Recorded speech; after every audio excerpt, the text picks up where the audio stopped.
আসসালামু আলাইকুম। এবি ইলেকট্রিকের পক্ষ থেকে জানাচ্ছি সকল গ্রাহককে আন্তরিক শুভেচ্ছা ও অভিনন্দন। সম্মানিত গ্রাহক, আজকে রিভিউ করছি একটি এয়ার ফিল্টার।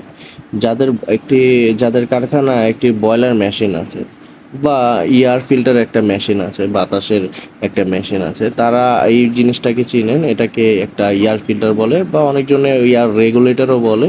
আমাদের কাছে এটা খুব ছোট একটা সাইজ আপনাদের সামনে নিয়ে এসেছি। এটার সাথে এরকম একটি প্রেশার মিটার থাকে।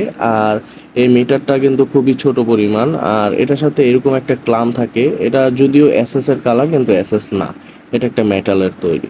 এই রেগুলেটরটা যেটা দেখতে পারতেছেন, এটা কিন্তু খুবই ছোট। আর এটার মডেল নাম্বার তো আপনার গায়ের মধ্যে লেখাই আছে, দেখতে পারতেছেন 2002 মডেল বলে এটাকে। আমাদের কাছে 3003 মডেল আছে, বিভিন্ন সাইজের আছে। এটা কিন্তু ছোট সাইজ, এর চেয়ে বড় বড় সাইজের এয়ার রেগুলেটর আছে। আপনার যদি একটা মিল ইন্ডাস্ট্রিজ থাকে তাহলে আপনি এটা চিনে থাকবেন। আর যদি আপনি মিল ইন্ডাস্ট্রিজের সাথে কোনো জড়িত না থাকেন তাহলে এই জিনিসটা চিনবেন না। কেনার জন্য আমাদের দোকানে আসতে পারেন বা আমাদের হোয়াটসঅ্যাপ নাম্বারে যোগাযোগ করতে পারেন।